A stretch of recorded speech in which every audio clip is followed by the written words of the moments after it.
Hi guys, today we'll delve into the case of a girl who disappeared from her bedroom in the middle of the night. Her sister, who shared the bed with her, told her something very strange, that a person in a wizard hat took her. This case remained unsolved for a whopping 35 years, but in 2024, the truth finally came to light. Jessica Gutierrez was born on December 3, 1981, in South Carolina. She was the youngest in her family, with 2 sisters and a brother. Shortly after her birth, Jessica's parents divorced, leaving her mom, Debbie, to raise 4 children on her own. They all lived in a small town called Edmond near the state capital. It was hard for Debbie to provide for all the children without any support. But despite this, the family were pretty close-knit. When Debbie was working, the older kids looked after Jessica, and when she had free time, Debbie tried to come up with something fun to do for all of them. On June 5, 1986, their family was spending a typical summer day. Jessica, who was 4 at the time, was playing in the yard with her siblings while their mom finished up some jobs around the house. In the evening, they all had dinner together, and Debbie put the children to bed. Jessica usually slept with her mom on the same bed since she was the youngest, but on that particular day, her brother had an earache, so Debbie decided to let him sleep with her.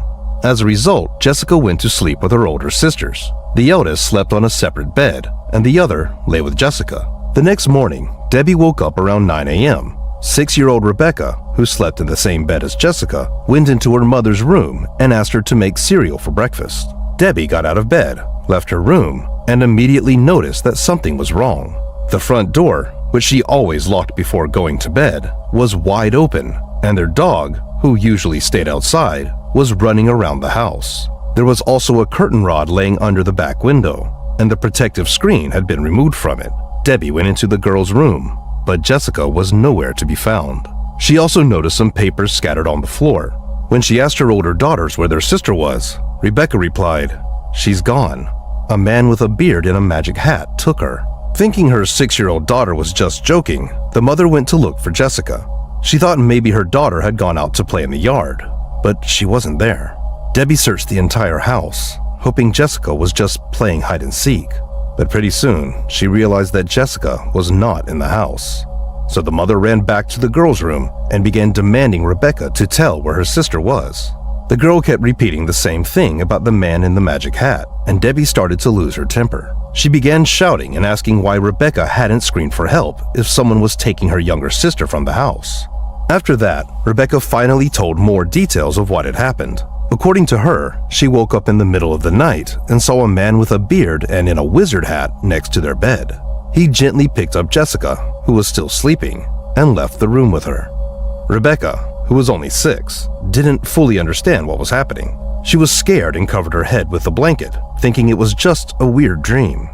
After lying like that for a while, she fell asleep and didn't even think to tell her mom what had happened in the morning. Realizing that Rebecca was likely telling the truth, Debbie immediately called the police. Officers searched the entire house and came to the conclusion that she could indeed have been abducted. Most likely, the perpetrator entered the house through the living room window by removing the protective screen. Upon closer inspection of the area, they discovered a fingerprint on the exterior of the glass and handed its image to experts. Next to the window, the police found a pack of cigarettes and several cigarette butts. Understanding that they were likely dealing with a kidnapping, investigators installed a recording device on Debbie's phone.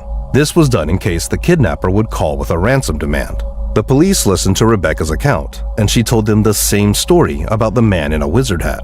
This time, she added that he had unplugged the fan and nightlight before approaching their bed. The girl hadn't seen the kidnapper's face, so her description didn't offer any help to the investigators. They focused on Debbie and brought her to the station, where they asked her to recount all the events of the previous day in the utmost detail. During the conversation, she mentioned that she had a strong guess who might have taken her daughter. Just a few days before, she had ended a relationship with a man she had been dating for several months. According to Debbie, he was quite aggressive and controlling, and he also drank pretty often. The man wasn't happy with Debbie's decision to end their relationship, so she thought he might have decided to take revenge by taking her daughter. She called him from the police station, but he denied any involvement in Jessica's disappearance. The police decided to investigate him further, but found no evidence linking him to the crime. They also checked Jessica's father, but he had long been living out of state and just couldn't have abducted his daughter. Meanwhile, experts ran the fingerprints found on the window through the FBI database, but there were no matches. The police decided to focus on search efforts and began combing the area around Jessica's house. It was located on the outskirts, with endless fields stretching for many miles around it. Police searched abandoned buildings, forests, streams, and rivers, as well as any other places where Jessica could potentially be. The next day, the FBI joined the investigation, but they still couldn't find any traces of the missing girl. Police started distributing flyers not only in nearby towns, but throughout the entire state. The sheriff also sent an airplane to survey the area from the air. The search continued for several days, and during this time, Debbie was restless. With 3 children to care for, she was unable to go out and search for her daughter. The police rarely spoke with her, only responding when she reached out to them herself. On Saturday, 2 days after Jessica's disappearance, Debbie decided to call the sheriff and ask whether they would continue the search over the weekend. She was understandably beside herself with grief, and the conversation became quite tense. Debbie accused the sheriff of negligence and lack of interest in finding Jessica. The sheriff responded that he had been searching for her daughter all night and warned that if she persisted in accusing him, he would call off his team and they would all simply forget about this case.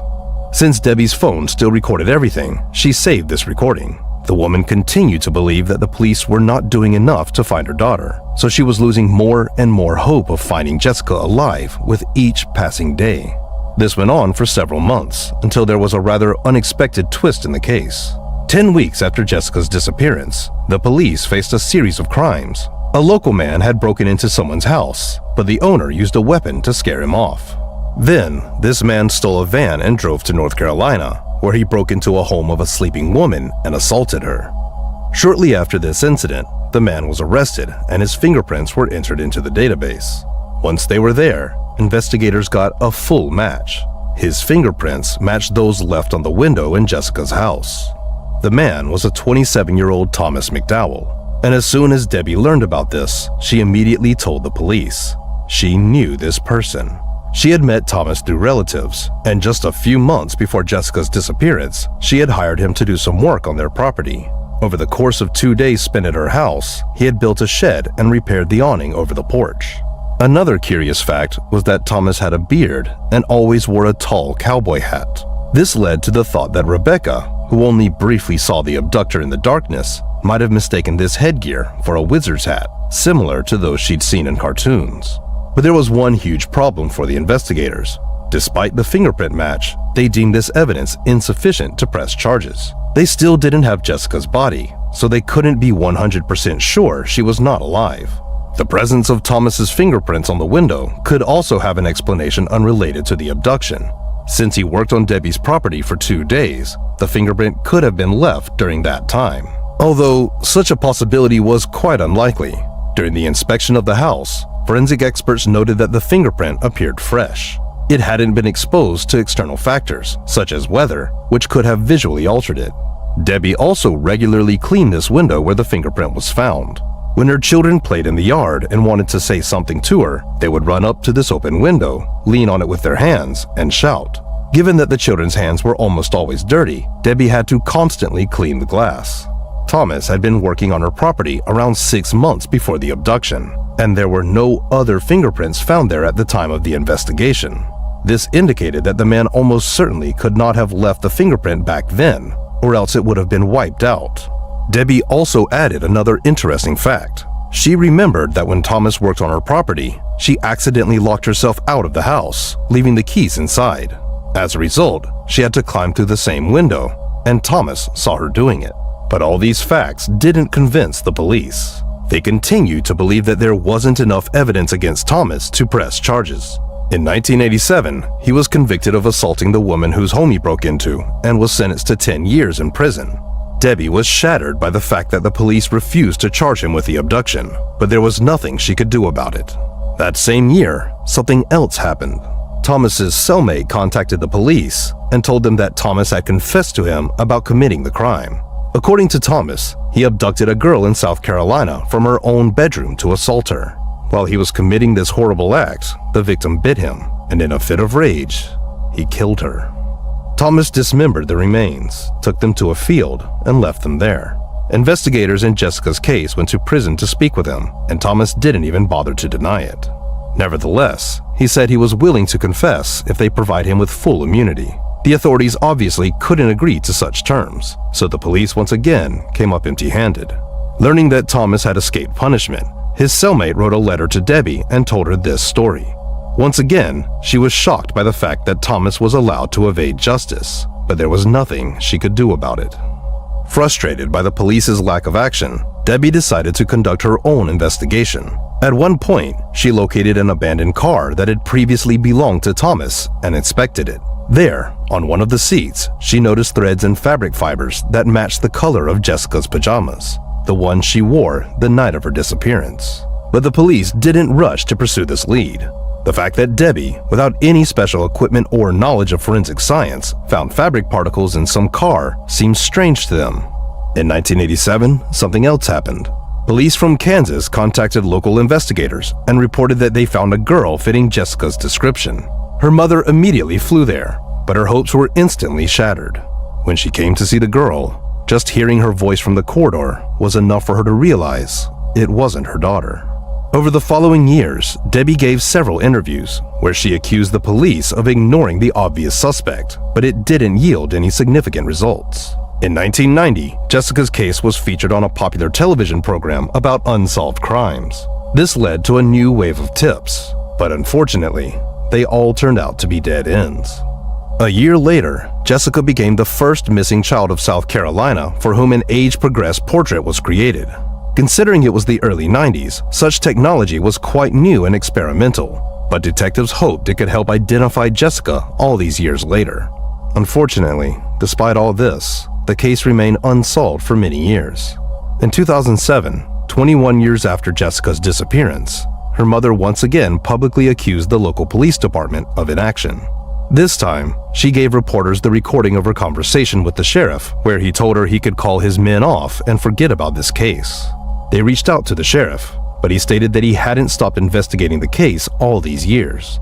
The sheriff also said that after this conversation with Debbie, he not only didn't send his men home, but assigned even more officers to the investigation. Debbie also complained that for years, she had been trying to get other agencies involved in this case, but each time, the local prosecutor's office blocked these attempts. In the same year, 2007, they reviewed the case and confirmed that they didn't have any sufficient evidence, making it impossible to press charges against anyone at that time. In 2014, the sheriff faced charges related to fraud and bribery, leading to his dismissal and a 12-month jail sentence. 2 years later, the prosecutor was arrested for a hit and run while drunk, resulting in a $1,000 fine and his resignation. In 2021, after 35 years since Jessica's disappearance, the new sheriff named Jay Kuhn reopened the investigation with the FBI's help. 50 agents were assigned to this case, revisiting all available evidence and seeking new leads. Eventually, they not only concluded that there is enough evidence against Thomas McDowell, but also discovered new indirect pieces of evidence linking him to the crime. His relatives and friends revealed that the man drastically changed his appearance after Jessica's disappearance, shaving his beard and long hair, and ditching his favorite cowboy hat. They also said that he smoked the same brand of cigarettes found near Jessica's home. Unfortunately, experts couldn't find any traces of DNA on these pieces of evidence, probably due to the fact that they've been tested multiple times in the past, which might have wiped out any biological traces. While all these factors added to suspicion against Thomas, the key evidence remained his fingerprint and the testimony of his former cellmate.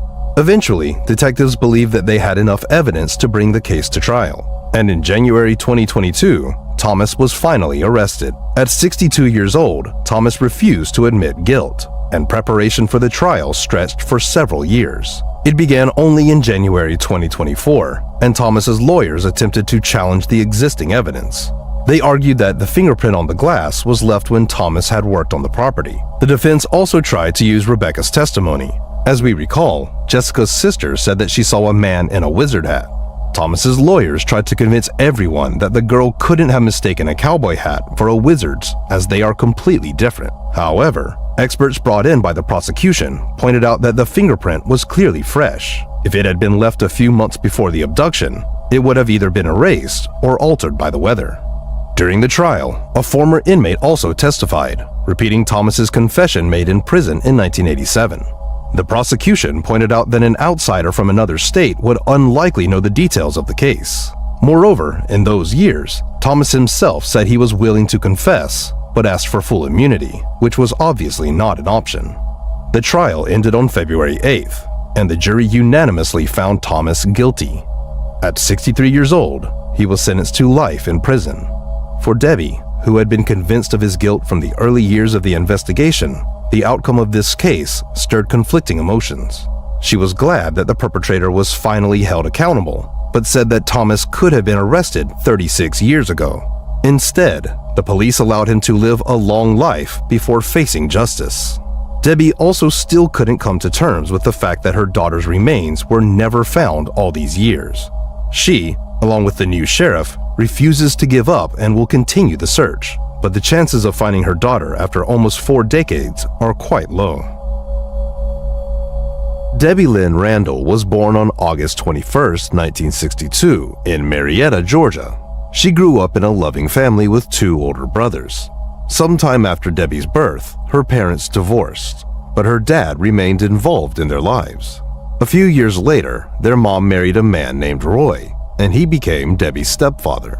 They all lived in a small apartment building in a quiet neighborhood near a military base. Debbie was a typical, cheerful kid who loved hanging out with friends and playing basketball. She also loved dolls. Debbie had a large collection and spent a lot of time playing with them. On January 13, 1972, when Debbie was 9 years old, she had dinner with her family. After that, her mom decided to send her to the laundromat, as she had done many times before. Debbie was supposed to keep an eye on the laundry while it washed, while someone else from the family would help her carry the clothes to the laundromat and back home. The laundromat was just a few hundred yards away from their home, right across the street, so her mom wasn't too worried about anything happening to her. Back then, it was quite common for parents to have their kids help with chores like laundry, and Debbie even made some friends with the other girls at the laundromat. On that day, her mom wanted to send Debbie's older brother along, but he wasn't feeling well and wanted to watch his favorite TV show. So, the mother asked her husband to take the laundry instead, and Debbie went along with him, grabbing a box of detergent on the way. Her stepdad dropped off the laundry, loaded it into 2 washing machines, and left, while Debbie stayed to wait for the wash to finish. After that, she was supposed to walk home and ask someone to pick up the clean clothes as she couldn't carry them all by herself. Sometime later, Debbie's mom noticed that she still hadn't returned, even though the laundry should have been done by then. It was getting dark outside, so she and her husband decided to walk to the laundromat, but Debbie wasn't there. The employee told them that she had left a while ago and hadn't come back since. Her mom became worried and started to walk around the nearby streets with Roy, searching for Debbie. Soon, they noticed something strange. A few dozen yards from the laundromat, in the parking lot next to one of the cars, there was spilled detergent. Since Debbie was carrying the box of detergent, her mom immediately thought it might have belonged to her. They continued to search the parking lot and the surrounding area, but there were no other signs of Debbie.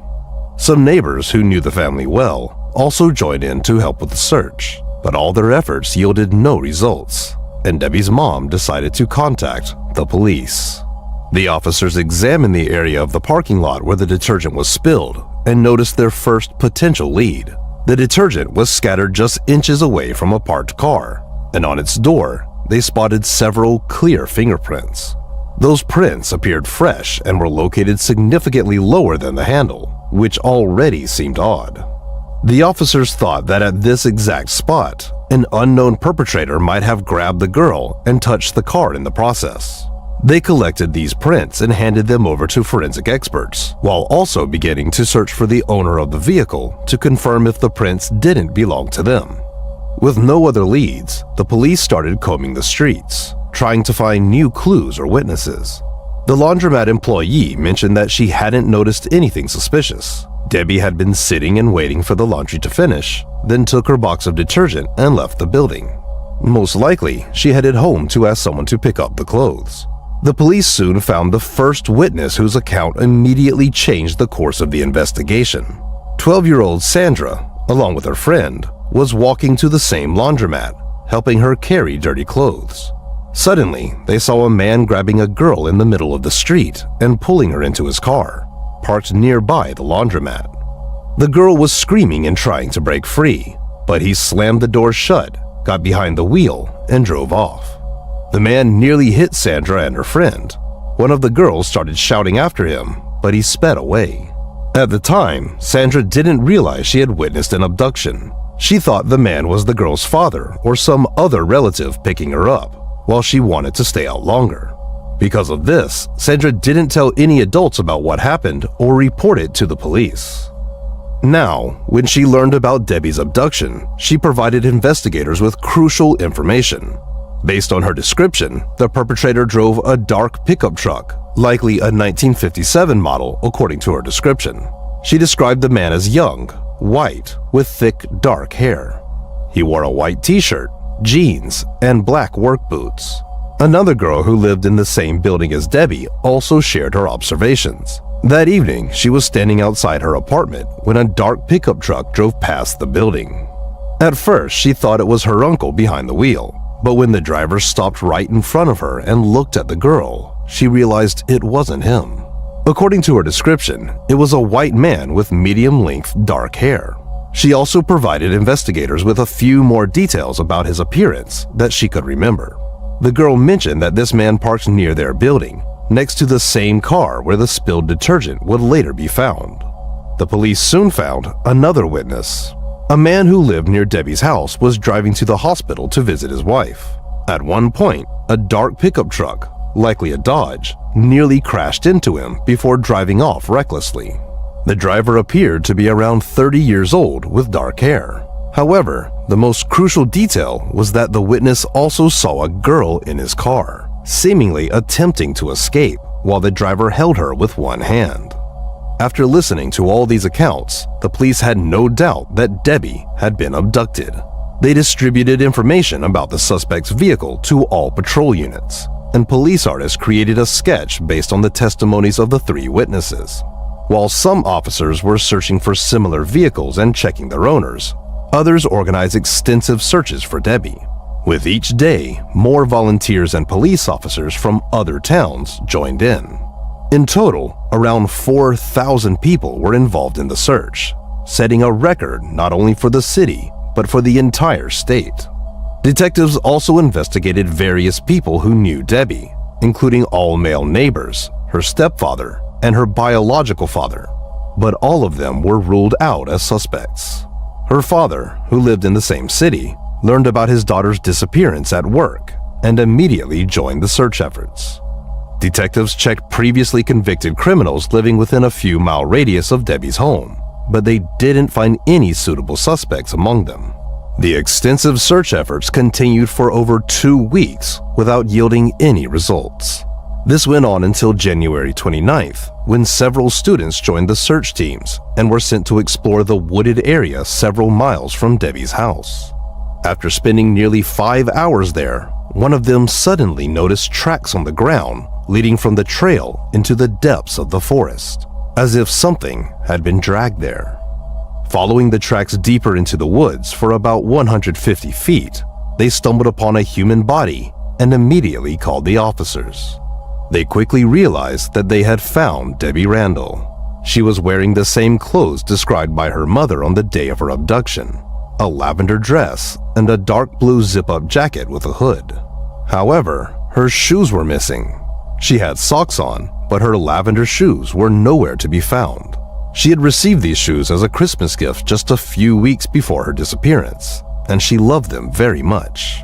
Her body was handed over to medical experts who determined that she had died from strangulation. The victim had also been sexually assaulted. Experts found a single dark hair on her body, most likely belonging to the killer. Since DNA analysis was not used at that time, experts couldn't do much with this evidence. They examined it under a microscope and, based on their knowledge at the time, concluded that it belonged to a man aged between 18 and 30 years old. Debbie's clothing was also covered in dirt, and lacking other leads, detectives decided to examine it more thoroughly. They contacted a geologist and asked him to work with their forensic team. Together, they determined that some of the dirt consisted of a particular type of clay mined less than 10 miles from their city. The geologists confirmed that it was indeed the unique northern Georgia clay that couldn't be found anywhere else nearby.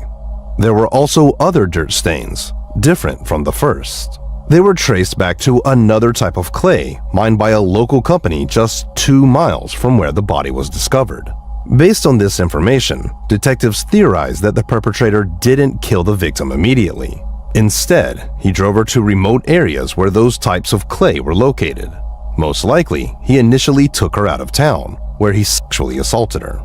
Then, he drove to the location where the second type of clay was mined, killed her, and took her to the forest, dragging her body behind the trees and leaving it there. Supporting this theory were not only the clay traces, but also the forensic analysis indicating that Debbie was already dead when brought to the forest. If the perpetrator had killed her there would have been signs of a struggle around that area. The traces on the ground from the trail into the trees also suggested that the victim was already dead. The clay mining sites were quite remote and difficult to access, leading detectives to speculate that the killer might have worked there. They reached out to the mining companies, and a supervisor for one of them confirmed this theory. It was hard to believe that someone unfamiliar with that area could have taken the abducted girl there. Even the workers themselves sometimes struggled to navigate through these vast areas. Police checked employees from both companies, trying to find a man matching the description or the similar vehicle, but it didn't lead to anything. They also had fingerprints left on the car just inches away from the abduction site and compared them with all suspects. But this yielded no results either. The news of Debbie's brutal murder shook the entire city, and thousands of people came to bid farewell at her funeral. The local police department continued their efforts to find the killer and bring them to justice, but they couldn't find any new leads, hitting dead ends over and over again. Eventually, the case remained unsolved for many years. Detectives continued to work on it, checking dozens of suspects, but they couldn't establish their involvement. For the lead detective on the case, Morris Nix, Debbie's murder remained a priority throughout his entire career. The crime happened when he was just 19, and he had been involved in the search and investigation from day one. For many years, Nix pursued various leads, scrutinized different suspects, and eventually compiled a list of 4 men whom he considered the most likely suspects.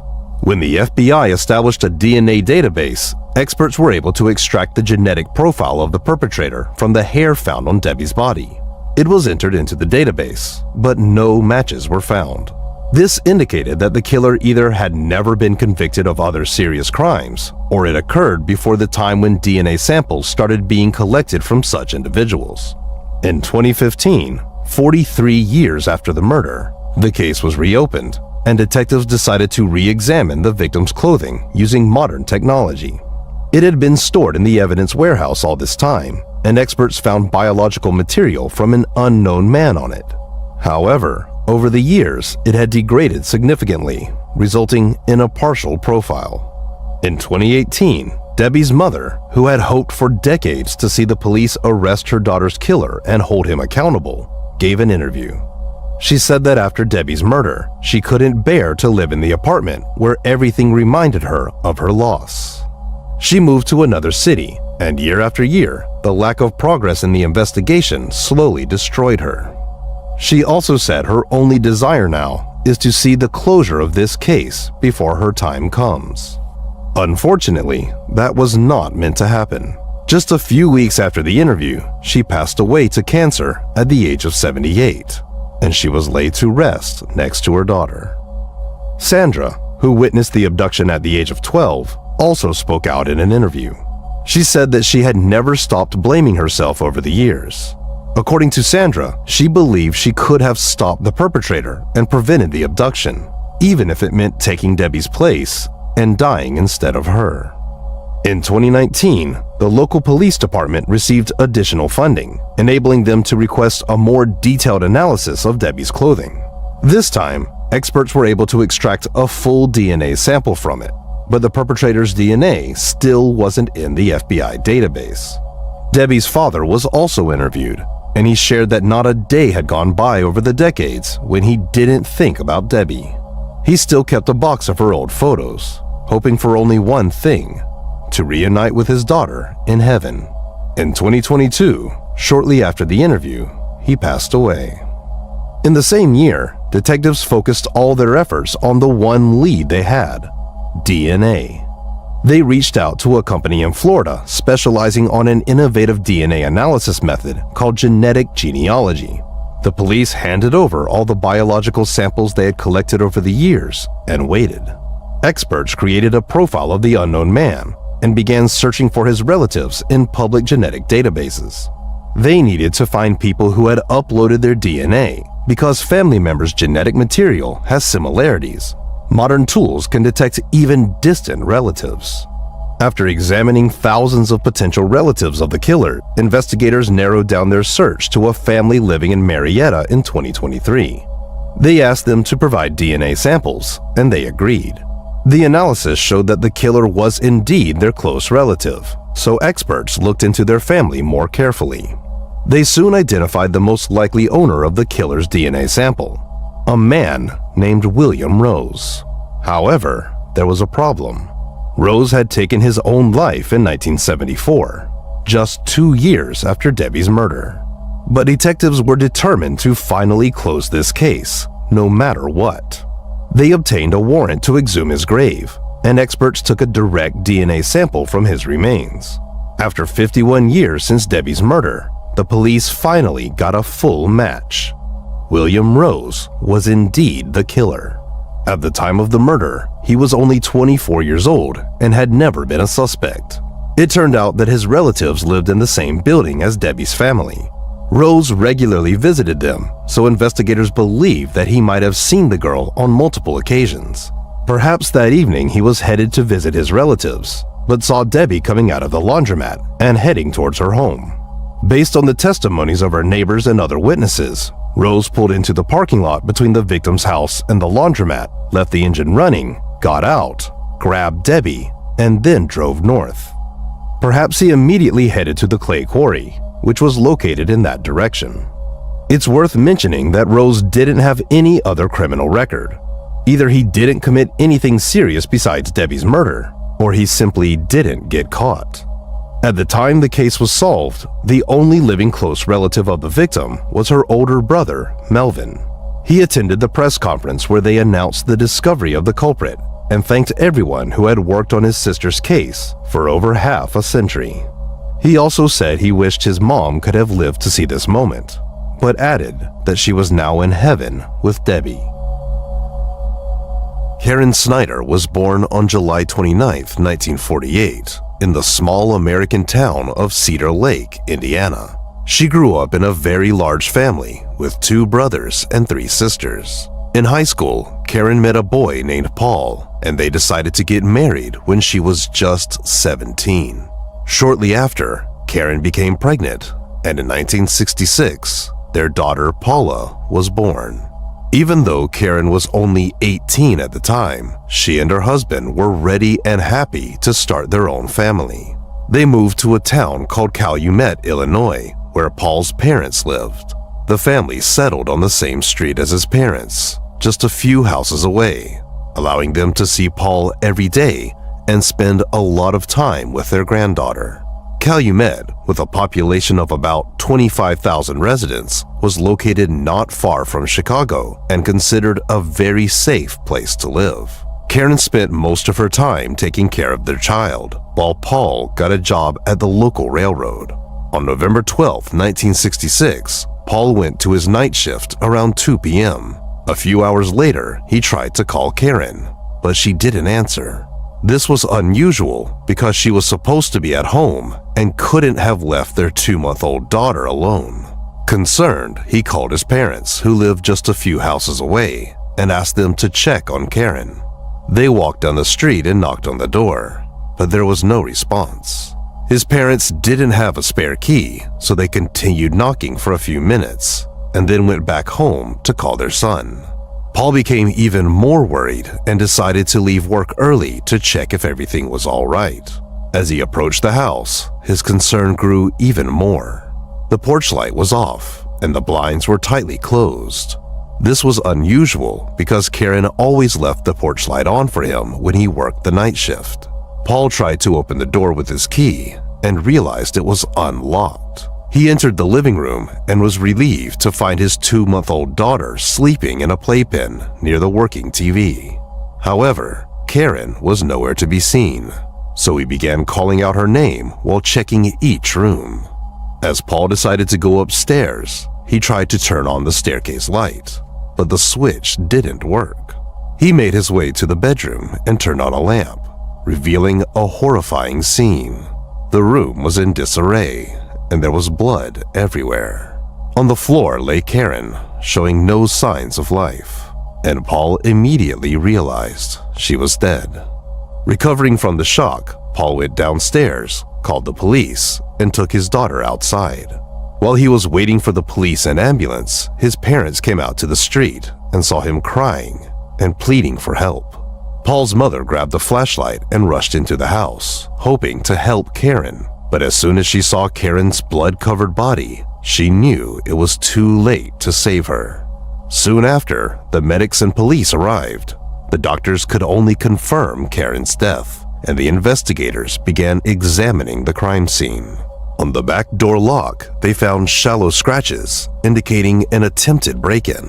However, the door was still locked, suggesting the intruder initially tried to enter this way, but failed. Next, they discovered a broken basement window with a trail of blood leading from it to the front door. Investigators speculated that after failing to open the back door, the intruder tried to enter through the basement and cut themselves on the glass, evidenced by the blood on it. The fact that the intruder didn't enter through the basement but went to the front door suggests it was either unlocked or Karen opened it herself. In the living room, they found more blood, indicating that the attack likely started there, catching Karen near her daughter's crib. The blood trail continued from the living room up the stairs, down the hallway, and into the couple's bedroom, where Karen's body was found. The bedroom was a chaotic scene, blood everywhere, and many items scattered and broken, indicating Karen fought back fiercely. There was a phone in the bedroom, but it had been ripped from the wall. Police believe Karen might have run there ahead of the intruder to call for help, but she couldn't. In those days, there wasn't a single emergency number like 911. Local police had their own number, so detectives thought she might have dialed incorrectly in her haste. Investigators also found a blood-covered light bulb on the floor, which had been unscrewed from the socket above the stairs. It seemed the intruder did this, though the reason was unclear. Perhaps he unscrewed it while following Karen upstairs, giving her a brief moment to try calling the police. In the downstairs bathroom, police discovered a pile of bloodied clothes and various items. Among them were a pair of pants, a bedsheet, and a washcloth. Detectives speculated that the killer used these items to wipe the blood off his hands and clothes. It appeared he also attempted to clean himself with the washcloth, or possibly tried to use it to wipe blood off the floor to cover his tracks. However, given the amount of blood throughout the house, these efforts were clearly futile. After using these items, the killer threw them into the bathtub and fled the scene. This indicated to investigators that he remained in the house for some time after the murder, although they couldn't determine the exact period of time. Detectives began their investigation and quickly ruled out the possibility of a botched robbery. The only missing items were Karen's blue wallet, containing about $50, and one of the bedside lamps, which had no significant value. Medical examiners found 124 stab wounds on Karen's body, most concentrated in the chest area. Such brutality suggested the attacker had personal motives. Experts identified the likely weapon as a knife with a narrow blade, similar to a stiletto, but police couldn't find it inside the house or anywhere nearby. Karen was fully clothed and no signs of sexual assault were found, but investigators didn't rule out that the attacker might have had such a motive, but for some reason was unable to carry it out. The time of death was estimated between 4 and 6 p.m. Since Paul discovered her body around 11 p.m., the killer must have left the house several hours earlier. Detectives began their investigation by speaking with the victim's relatives and friends. According to Paul's mother, Karen had mentioned being afraid to live in that house and said she wanted to move to Indiana where her parents lived. However, she didn't specify the reasons for her fear, and investigators couldn't find any more information. Karen's neighbors also provided an interesting observation. Their dog, which usually barked at the slightest noise, remained quiet that evening. With no other leads, the police turned their focus to Karen's husband, Paul. In such crimes, the spouse is often the primary suspect, so they began investigating him. After analyzing the evidence from the house, detectives concluded that the attempted break-in at the back door and the broken basement window might have been staged. The killer was likely someone familiar with Karen, but tried to make it appear as if a random intruder had committed the crime. This suggested that either Karen willingly opened the door to the killer or they had a key. Investigators began interrogating Paul while also trying to establish whether he had the opportunity to commit the crime. They considered the possibility that he might have killed Karen before leaving for his evening shift, as he had left home after lunch that day. They also checked whether he remained at work for the entire shift or if he had left at any point. Paul denied any involvement in the murder, but the police continued to view him as the prime suspect.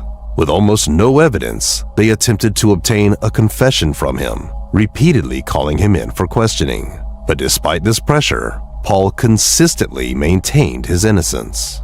Karen's funeral took place 6 days after the murder. Besides family and friends, detectives also attended the ceremony and soon noticed something weird. One of the pallbearers had a deep wound on his forehead and a bandaged hand. The police identified this man as James Barbier, a friend of both Paul and Karen.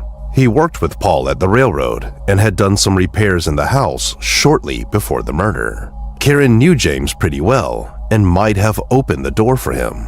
Investigators began looking into James and discovered that on the evening of the murder, he had gone to a local hospital with serious injuries to his hand and face, requiring stitches. This aligned with the evidence suggesting the killer injured himself on the broken basement window glass. James became the second suspect, and detectives brought him in for questioning. He denied any involvement in the murder, explaining his injuries by saying that he had been returning home drunk from a bar that evening, tripped over a stump in the dark, and hurt himself on some splinters. James's wife confirmed that he came home that night drunk, with a bandaged hand and a cut on his forehead. She mentioned that he was acting weird and was visibly shaken, but she added that James was an alcoholic and frequently got heavily drunk, so this behavior wasn't unusual. When police interviewed individuals who frequented bars in Karen's neighborhood, they found witnesses who had seen James there that day. However, they couldn't pinpoint the exact times he was present. When experts finished analyzing the evidence from Karen's house, they found something intriguing. As suspected, there were 2 different types of blood. One matched Karen's blood type, while the other belonged to a different blood type, the same as James's. Although this blood type match was not proof of James' guilt, detectives decided to arrest him, hoping he would confess. They also cleared Karen's husband of suspicion, as none of the blood samples matched his type. James continued to deny his involvement, insisting that his injuries were from his fall. The police hoped forensic experts might find some additional evidence, but they faced disappointment.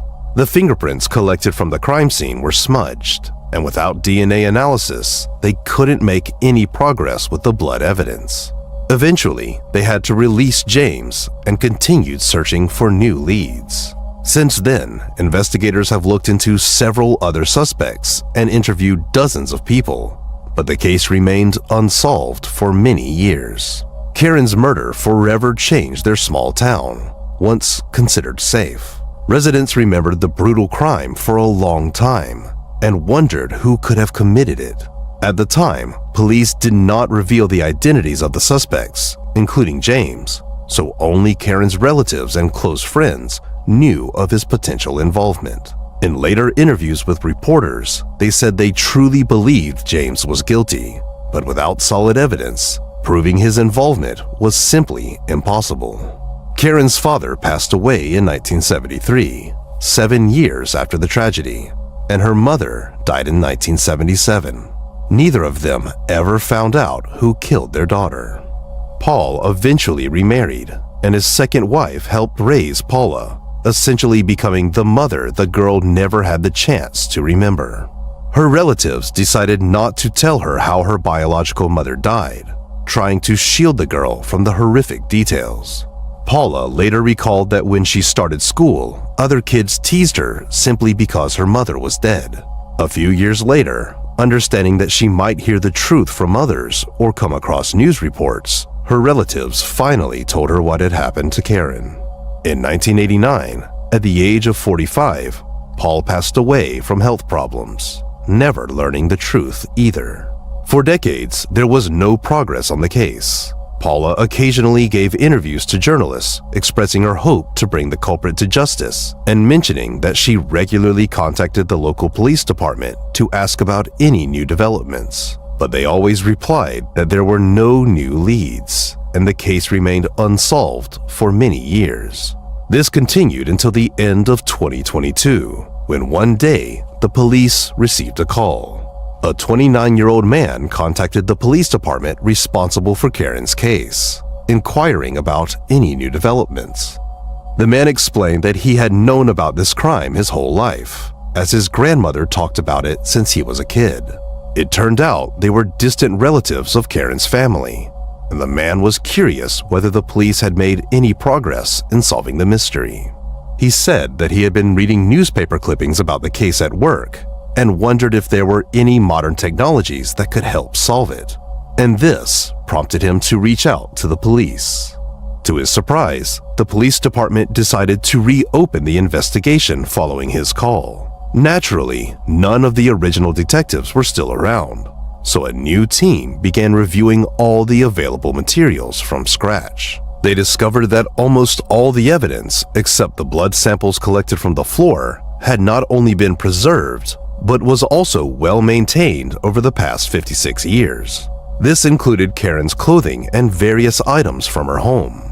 The detectives sent all the remaining evidence to the lab, where experts began examining each item with modern tools. Meanwhile, the police re-interviewed everyone connected to the case who was still alive. 16 months after the investigation was reopened, detectives received a long-awaited call from the lab. Experts had found several drops of blood on Karen's dress and extracted a DNA profile of an unknown male. The police immediately obtained a warrant from a judge to collect a genetic sample from the main suspect, James, who was still alive. They quickly got his sample, sent it to the lab, and soon received confirmation. James's DNA matched the blood found on Karen's dress. This confirmed that James, who was just 21 years old at the time of Karen's death, had been in her home the day she was murdered and had initially lied about how he got his injuries. On April 29, 2024, the police returned to James's home, and the 79-year-old man was finally arrested for murder. Upon being informed of the DNA match, James did not deny anything and confessed to the crime. While the police have not yet disclosed all details of his interrogation due to the ongoing legal proceedings, James admitted that he had known his entire life that he would eventually be caught. James has been charged with first-degree murder and was released on bail due to his age and severe health conditions. Given James's state, the risk of him fleeing was considered nearly non-existent. However, Karen's relatives were upset because they had already suffered enough seeing the killer live freely for over 50 years.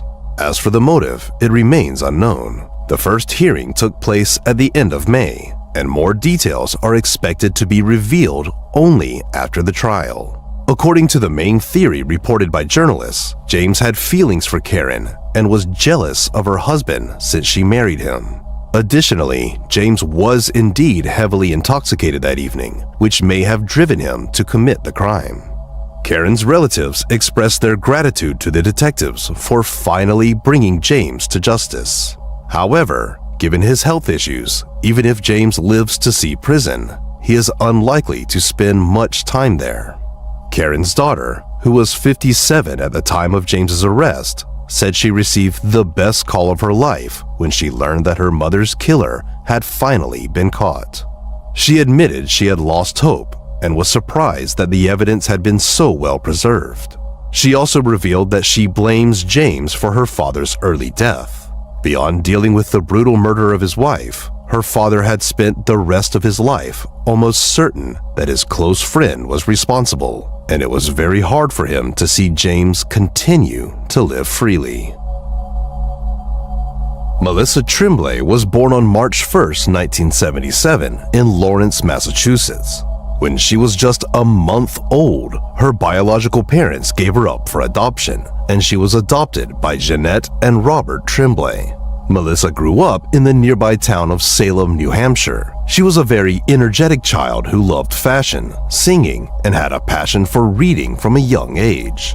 Melissa had many friends at school and spent a lot of time at the Boys and Girls Club of America. When she was 9, her adoptive parents divorced, and her father hasn't been involved in her life since. Sometime later, her mother started dating another man named Robert, but he didn't live with them. On September 11, 1988, when she was 11, her mother took Melissa to Lawrence, where she was supposed to meet Robert. They often spent time at a local bar, and Jeanette frequently took Melissa along because she had no one to leave her with. Usually, her mom would let Melissa play outside since she got bored sitting with them. Jeanette always told her not to go far, so Melissa spent time on the nearby streets. Because her mom went to this bar quite often, Melissa made friends with other kids in the area and would occasionally play with them.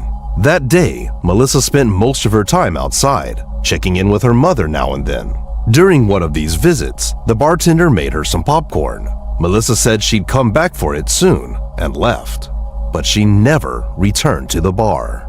Around 4 p.m., her mother started to worry since Melissa had been gone for a while. She went outside and checked her car, but Melissa was nowhere to be found. She and Robert began searching for her, going street by street, but they couldn't find Melissa.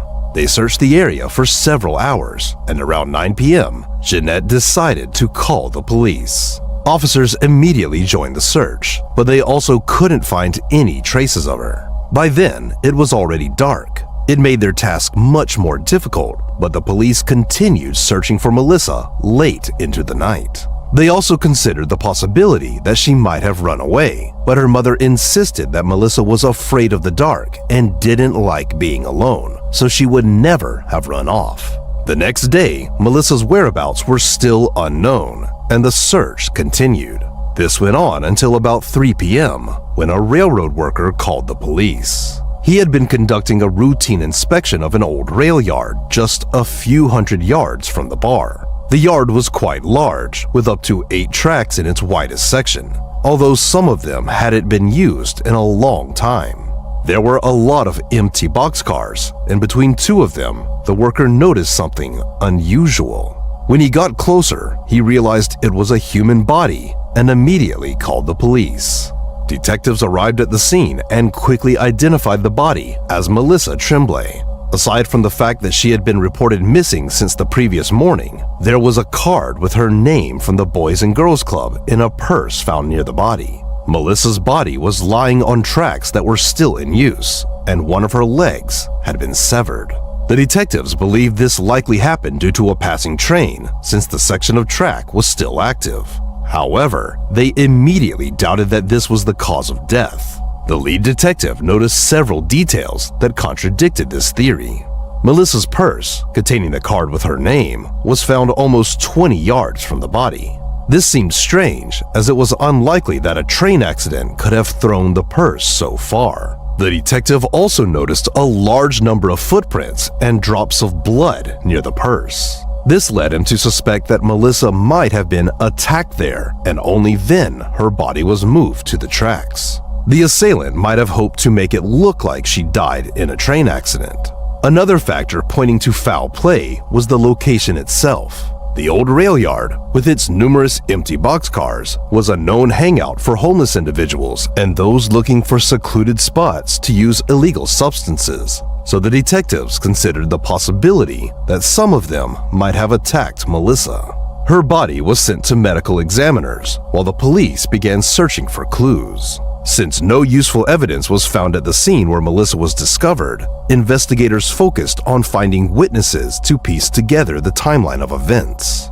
First, they spoke with an employee of the railroad company. He mentioned that the day before the body was found, he saw a girl fitting Melissa's description near the tracks. He told her to leave immediately because it was unsafe for children to be there, and she left the area.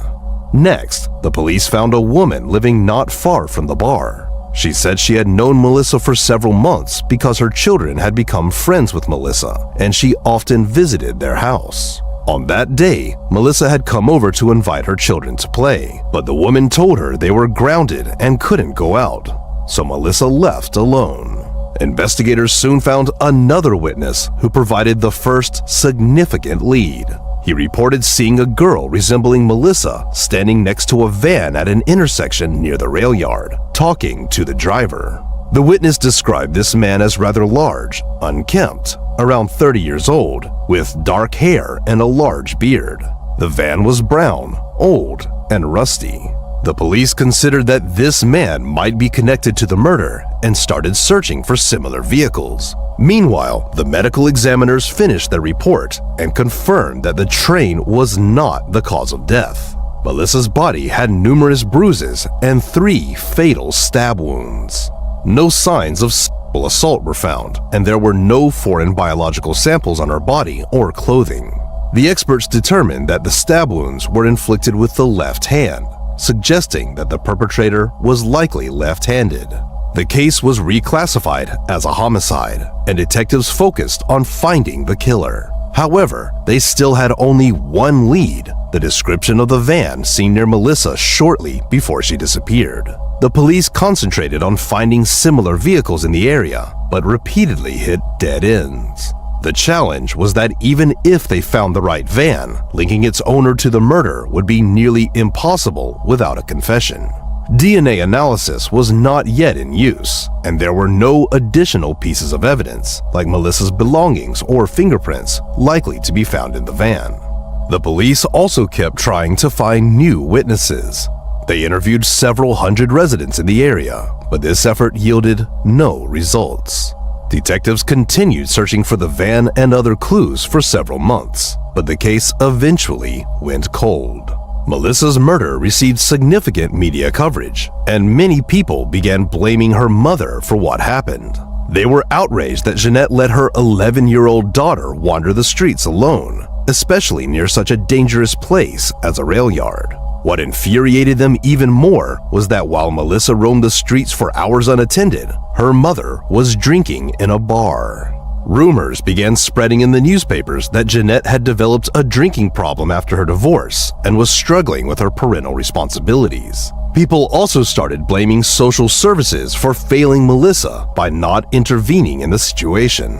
Amid all these accusations, Jeanette refused to speak with media or answer their questions. When reporters reached out to Child Protective Services, they stated they were aware of the family's complicated situation and had tried to take some measures, but revoking Jeanette's parental rights had never been considered. Since then, there had been no progress in the case. Police repeatedly reviewed it and examined potential suspects, but this yielded no results. In 2000, 12 years after the murder, investigators identified their first potential suspect: Tommy Lynn Sells. He confessed to 22 murders, and investigators in Melissa's case found that many details of his crime closely matched those of her murder. Moreover, Tommy resembled the van driver seen with the girl, and he often spent nights in empty boxcars while traveling across various states. Detectives began investigating his possible involvement in Melissa's murder, but they eventually concluded that he was unlikely to be responsible. They couldn't find any evidence placing Tommy near Lawrence at that time. Instead, they determined he was probably in another state. The case remained cold for several more years, until 2013, when detectives unexpectedly obtained a new lead. They arrested a man from Lawrence for an unrelated case, and during questioning, he suddenly claimed to know some details about Melissa Tremblay's murder. The man said that in 1988, when he was just 13, he used to steal cars for a living. He spent a lot of time on the streets looking for suitable vehicles, and on the day Melissa disappeared, he saw a girl resembling her. She was sitting on the steps of that same bar, and next to her was a man named Mike. The witness knew Mike, but his family had warned him to stay away from that man because of his questionable reputation. The boy walked past them, and about 10 minutes later, on his way back, he saw the girl leaving the bar with Mike. At some point, another man whom the witness didn't recognize approached them, and the three of them continued walking together. The police asked the witness why he had remained silent for 25 years. He replied that at the time, he didn't want any unnecessary contact with the police. However, when he learned about Melissa's murder and realized he might have seen her, he asked his brother if he should tell someone, but he advised him to stay quiet. However, the detectives immediately found a serious contradiction in the story. According to the witness, he saw the girl on the bar steps when it was already dark outside, but Melissa was reported missing around 4 p.m. when it was still daylight. Given that all the bar patrons and staff were aware of her disappearance, and her mother had been searching for her for hours, the detectives found it highly unlikely that Melissa could have been right outside the bar without being noticed. The police considered the possibility that the witness had either seen a different girl or his account was inaccurate. Despite this, they investigated Mike for potential involvement but made no progress.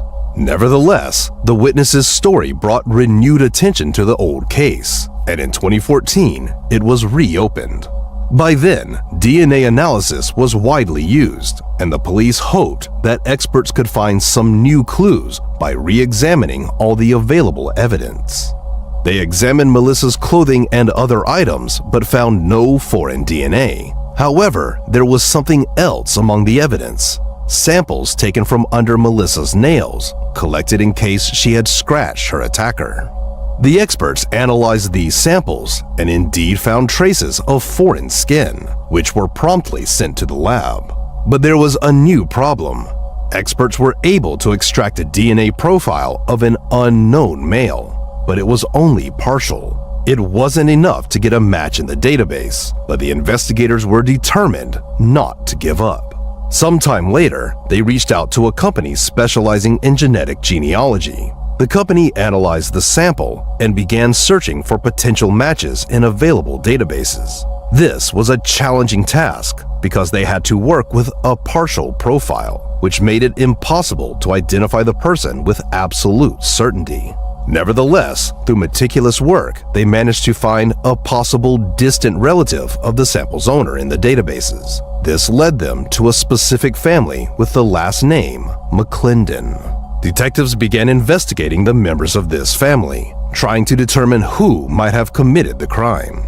This process took several years due to the primary challenge, the lack of a complete DNA profile to definitively prove the guilt of any family member. Therefore, investigators carefully examined who among them could have been in Lawrence in 1988, matched all the criteria like age, and so on. Eventually, they focused on two brothers, one of whom was Marvin McClendon. Marvin lived in Alabama, but investigators discovered that in the late 80s, he lived just 20 minutes away from Lawrence and worked as a carpenter. Digging into Marvin's past, they learned that he frequently visited a church located just a few hundred yards from the bar where Melissa was last seen. Marvin had also worked as a prison guard for about 30 years, but with breaks, one of which occurred in 1988.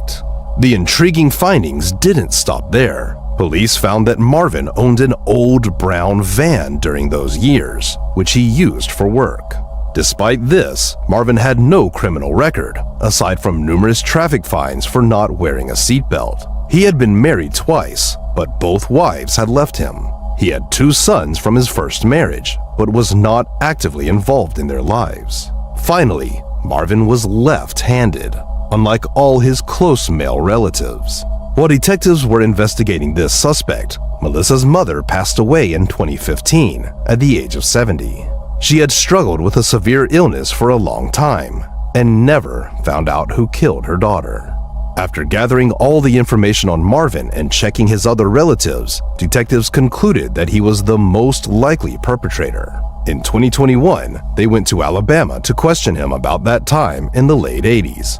Eventually, they brought up the murder of Melissa Tremblay, and Marvin claimed he had nothing to do with it. When told that DNA from one of his close relatives was found on the victim, Marvin suggested that the killer might be his brother. That same year, Marvin voluntarily provided his DNA sample, but experts still couldn't establish a complete match. The partial profile from under Melissa's nails only indicated that Marvin was either closely related to the killer or was the killer himself. However, investigators who had already examined all his close male relatives knew that none of them could have committed the crime, leaving Marvin as the prime suspect. They also understood that without a full DNA match, it would be extremely challenging for the prosecution to secure a conviction. As a result, they spent another year trying to find any additional clues. Detectives also checked Mike, the man whom the 13-year-old boy claimed to have seen with a girl resembling Melissa on the bar steps. After obtaining his DNA sample, experts determined that it didn't match the skin particles found under the victim's nails, ruling him out as a suspect. They visited Marvin several times, asking him various questions, and in April 2022, they finally decided to arrest him. Despite his continued claims of innocence, Marvin allegedly made a suspicious remark during his arrest. He told one of the officers, "At least I got to enjoy 20 years of my pension." Marvin, who was 74 years old at the time, was sent to jail awaiting trial. The judge had to place him under constant protection because other inmates quickly learned about his charges and the fact that he had worked as a prison guard. Without conclusive evidence, the prosecution relied on a process of elimination. DNA from someone in Marvin's family was found under the victim's nails, but none of his close relatives had the opportunity to commit the crime. As for distant relatives, a match with their DNA would be less evident, and experts could easily see the difference. They also pointed out that in 1988, Marvin frequently visited a church on the same street as the bar, owned a similar van, and matched the description given by a witness who saw a girl near his vehicle. The trial began in December 2022. Marvin's lawyer immediately focused on the lack of a complete DNA profile of the perpetrator, claiming that without it, his client's guilt couldn't be confirmed. The defense then called two experts. One was a forensic specialist who testified that, based on crime scene photos, she couldn't confirm that the killer was indeed left-handed. The other was a genetics expert who argued that a partial DNA match with one family doesn't rule out the possibility of it belonging to distant relatives, as any person can have hundreds or thousands of them. Marvin declined to testify in his defense, and by the end of December, the jury began their deliberations. It took them almost a week, and on December 27th, they reported being unable to reach a unanimous decision. Some jurors felt that without a complete DNA profile, they couldn't definitively convict Marvin, leading the judge to declare a mistrial. In early 2024, the prosecution announced plans for a retrial, set to begin on September 30th, 2024. Until then, Marvin will remain in jail. Considering that he is 76 years old now and suffering from multiple health issues, there's a possibility he might not survive until the end of the new trial. If the court fails to convict him again, Marvin could be released, leaving Melissa's murder unresolved, and we may never learn the truth. Tanya van Cuylenborg was born on March 7, 1969, in Victoria, Canada. She had loving parents and an older brother she was very close to. From a young age, Tanya loved animals and even considered becoming a veterinarian someday. She also wanted to travel and explore the world. In high school, she went to Paris with her best friend, and that trip made her dream of traveling even stronger. Shortly before graduating high school, when she was 18, Tanya met a boy named Jay Cook. They went to the same school, but Jay was 2 years older. They met through a mutual friend after he had graduated, and soon they began dating. Even though Tanya wanted to be a veterinarian, she decided to take some time before going to college so she could travel. After finishing high school, she got a job at a cafe to save money for these plans, and she also worked as a dog walker.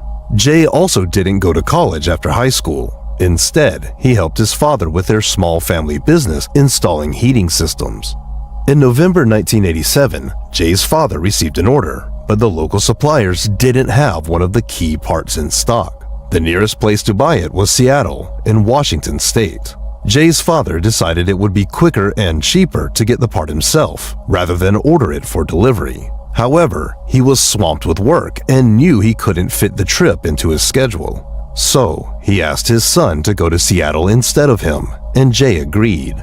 Jay wanted to help his father with the business, but he was also excited for another reason. He decided to invite Tanya, knowing she would likely enjoy the trip. At that time, they had been dating for about 6 months, but their relationship wasn't very serious. Jay hoped that the trip would change that and bring them closer.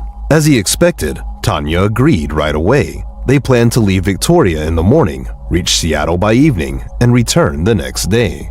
Jay's father gave him his van and money to book a hotel room for the night.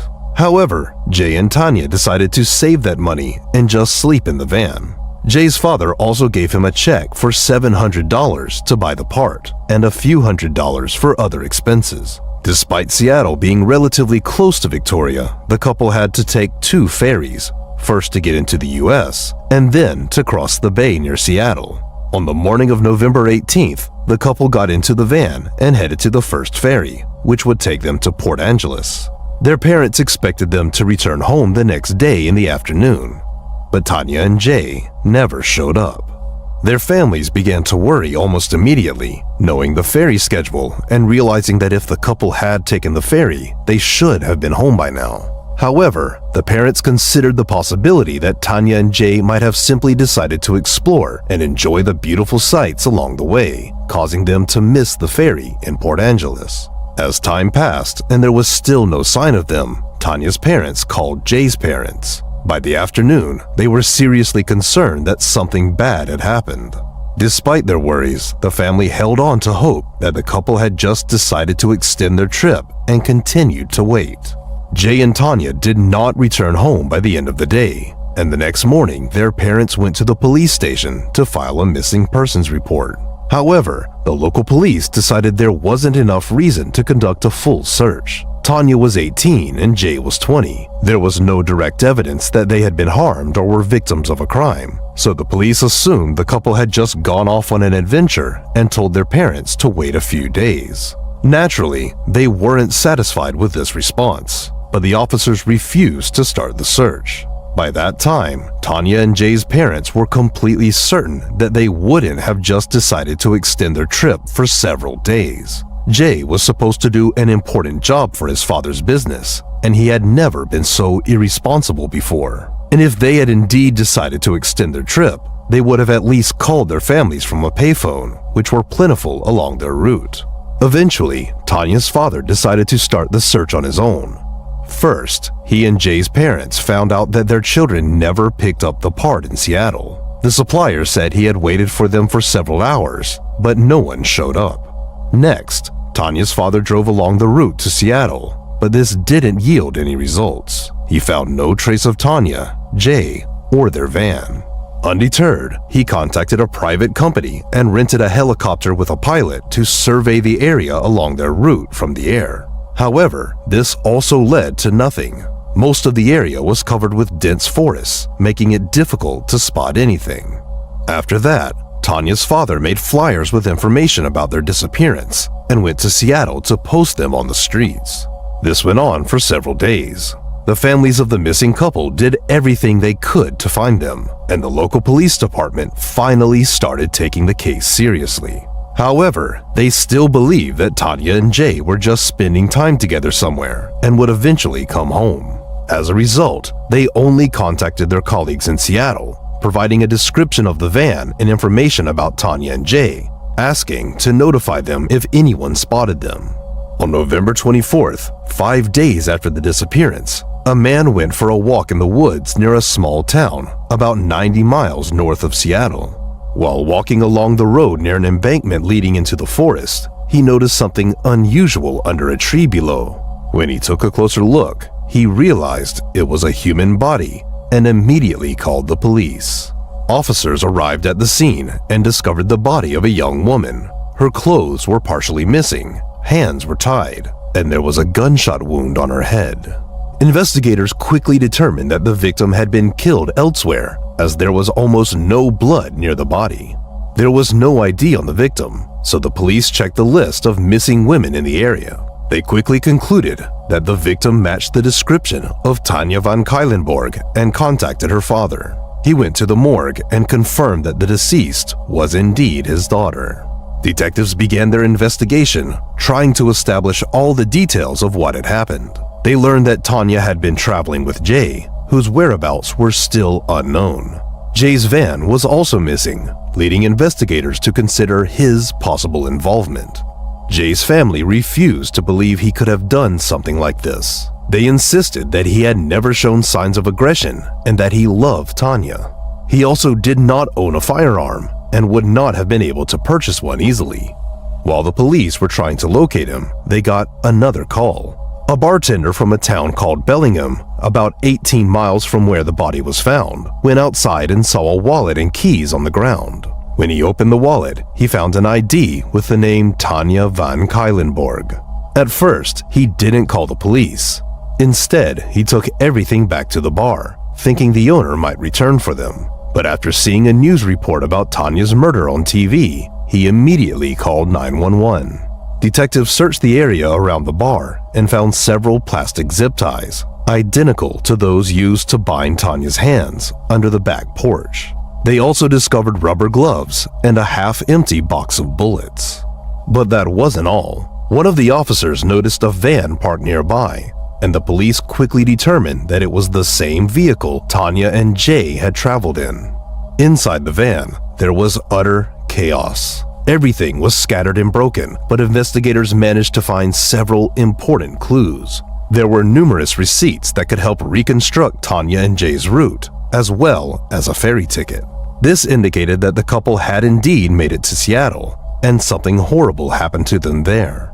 Detectives also noticed that Tanya's camera, which she had taken on the trip, was missing from the van. Since it wasn't found near her body either, they speculated that the killer might have taken it. The interior of the van was covered in blood. Forensic experts collected these samples and sent them to the lab, hoping that this evidence would bring them closer to solving the case. At that time, DNA analysis was just starting to be used in criminology, but it had already helped solve several cases. The lab in Seattle conducted the analysis and found 3 blood samples: Tanya's, Jay's, and an unknown man's. Since the FBI's DNA database did not exist yet, it was impossible to identify the third person without a direct comparison. Nevertheless, detectives realized that Jay was likely not involved in the murder and stopped considering him as the main suspect. They now faced other questions. Was he still alive? And where was he? Unfortunately, it didn't take long to find the answer. On November 26, a group of friends went hunting just a few dozen miles from Seattle. While walking near a bridge over a small river, they saw a human body in the bushes and reported it to the police. Investigators quickly identified the deceased as Jay Cook. His body showed numerous bruises, and the cause of death appeared to be strangulation. Given the brutality of this crime, detectives even considered that the perpetrator might have known Jay and had some personal motives. They also theorized that Jay had been killed first, since his body was found closer to Seattle. The perpetrator then drove Tanya in the van almost to the Canadian border, killed her, and left her body in a wooded area. Medical experts also found traces of semen on her body, and DNA analysis revealed that it belonged to the same man whose blood was found in the van. However, his identity remained unknown. At the same time, investigators were trying to reconstruct the couple's route, and the receipts found in the van helped them establish an approximate timeline. After Tanya and Jay took the ferry from Victoria to Port Angeles, they stopped at a store to buy some food. Then, they headed toward Seattle, but Jay apparently missed the turn for the shortest route. This was supported by a receipt from a store in the small town of Hoodsport and the testimony of the store clerk, who saw a young couple matching their description and remembered they asked for directions to the ferry crossing. The clerk also shared an interesting observation. she thought that a man in a brown raincoat was following the couple. He entered the store shortly after them and left right after they did, but she didn't see where the man went next. The next receipt showed detectives that Tanya and Jay had visited a store in the small town of Allen. After that, they reached the ferry near Seattle and bought a ticket. Several witnesses saw them near this location, but detectives couldn't track their movements beyond that point. Investigators began checking various individuals in Seattle who had previous convictions for violent crimes, trying to find suspects, but these efforts yielded no results. Despite having the killer's DNA, the police had no idea how to identify the perpetrator. They suspected this person had committed serious crimes before, as it was hard to believe an amateur could pull off such an elaborate crime. It seemed likely he had followed the couple for a while and managed to abduct them once they reached Seattle. Investigators thought he might have gained their trust by asking for a ride, and at some point used a gun to force them to comply with his demands. They also thought that the killer had deliberately left Tanya's belongings and the rubber gloves in a visible place to taunt the police. Perhaps the killer was trying to say that it was useless to search for his fingerprints since he wore gloves and they wouldn't be able to catch him. It's worth mentioning that forensic experts found several fingerprints on the van that did not belong to Tanya or Jay. However, the police doubted they belonged to the killer, given that he likely wore gloves. These prints were not in any databases, so they did not bring investigators any closer to catching the perpetrator. For the next few weeks, detectives continued to search for new leads or witnesses and checked various suspects, but none of these efforts yielded results. This continued until December, about a month after the murders, when something unexpected happened. Tanya and Jay's families started receiving letters and postcards from someone claiming to be the killer. In these messages, the sender confessed to the crimes, mocked the victims' families, and said the police would never catch him.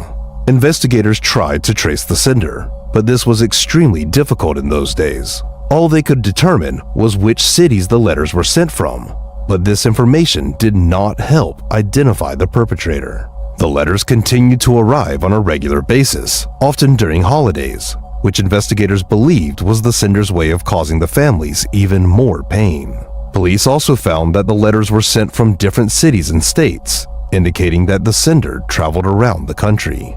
However, they weren't entirely sure that the sender was the killer. In high-profile cases, it's not uncommon for people to torment the victims' families with fake letters claiming to be from the perpetrator. Unfortunately, fake letters from supposed perpetrators are a common thing. Since then, there was no significant progress in the case for many years. Detectives continued to investigate potential suspects and did not rule out the involvement of a serial killer. This theory was supported by the fact that 2 other couples had been abducted in the same part of the state in recent years, although the police found the connection between these cases tenuous. In the following years, investigators caught several serial killers operating in the area, but none were linked to the murders of Tanya and Jay. In 2003, the case was reopened, and detectives entered the perpetrator's DNA sample into the FBI database, but no matches were found. Despite this, they continued to believe that the perpetrator must have had a lengthy criminal history, but either had not been caught by the police or had been arrested before DNA sampling became mandatory. In 2010, something else happened. This case was featured on a popular national TV program, resulting in numerous fresh tips. One caller suggested that he might know the identity of the person who sent the letters to the victims' families. This lead pointed to a 78-year-old man from Seattle, and the police began investigating him. It turned out that this man had traveled extensively around the country during those years, and the location of his trips matched the cities from which the letters were sent. Detectives concluded that he was indeed the author of these letters, but had no connection to the actual murders. This individual clearly suffered from severe mental health issues, and his DNA did not match the blood and semen samples from the crime scenes. This confirmed that the letters were written not by the real perpetrator, but by a completely unrelated person. The case remained cold for several more years. In 2018, detectives learned about Parabon, a company offering to create composite sketches of individuals based on their DNA samples. Given the lack of any other leads, investigators decided to try this method. Parabon experts created estimated sketches of the killer at different ages, and the police distributed these images to the media, hoping someone might recognize the man. However, it led nowhere. Despite this, the investigators refused to give up and decided to try another method, genetic genealogy. Parabon experts uploaded the killer's DNA sample to public databases and began searching for any distant relatives of the perpetrator. Soon, they identified a possible second cousin of the killer and started tracing her family tree. They were searching for a man who lived in Seattle or its vicinity in 1987 and matched all the criteria, including age. With the help of his cousin, they eventually identified their suspect, a 55-year-old man named William Talbot. He lived in a Seattle suburb and worked as a truck driver. Before they could arrest him, police needed to confirm that the killer's DNA matched his. They surveilled William for a couple of days and eventually retrieved a coffee cup he had discarded. The saliva sample from the cup provided a DNA profile that was a perfect match. In mid-May 2018, 30 years after the murders, investigators finally arrested William. He denied any involvement, and the case went to court. The trial began in 2019, and the defense attorneys tried to challenge the primary evidence, the DNA. They argued that the semen on Tanya's body could have resulted from consensual intercourse. They also pointed out that the prosecution had no other evidence directly linking William to Jay's murder. However, the prosecutor had a strong counterargument. As we remember, back in 1987, experts found fingerprints on the van that did not match Tanya or Jay, nor did they match anyone in the database at the time. Now, experts compared these fingerprints to William's, and they were a match. Another crucial piece of evidence came from William's friend. He testified that he saw a brown van outside William's house in 1987, which clearly didn't belong to him. This suggested that William might have driven the van to his house, although it was unclear whether this was before or after the murders. William also lived only a few miles from where Jay's body was found, indicating he was familiar with the area. None of William's relatives attended the trial, but they did share quite a bit with the investigators. They described William as always being very aggressive, and other family members were genuinely afraid of him. Because of this, most had cut off contact with him after he had moved out. When they learned about the charges against him, none were surprised that William could have committed such crimes. The prosecution's theory was that William had asked Tanya and Jay for a ride to Seattle under some pretext. Once they arrived in the city at night, he used a gun to force them to drive to a remote area. He then killed them at different locations, discarded Tanya's belongings and the van in another town, and remained off the police radar for the next 30 years. Without a confession, it was impossible to establish more details, but with such substantial evidence, no one doubted William's guilt. The trial ended in June 2019, and William was found guilty of the double murder. He received 2 life sentences without the possibility of parole. Notably, this was the first case where genetic genealogy led to a conviction. However, an unexpected problem arose after the trial.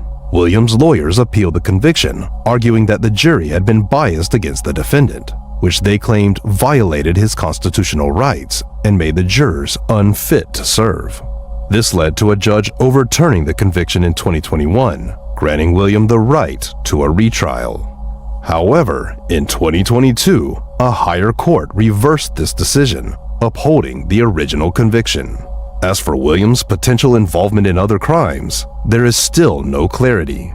He had previous convictions for minor and medium offenses, but had never been charged with murder. Investigators still believe William may be linked to other unsolved cases, because the murder of Tanya and Jay did not seem like the work of an amateur. The way he executed the crime and evaded justice for decades indicated he might have killed before, but we may never learn the truth. Share your thoughts on this story in the comments section, and don't forget to press the like button if you enjoyed my video. Thank you for watching.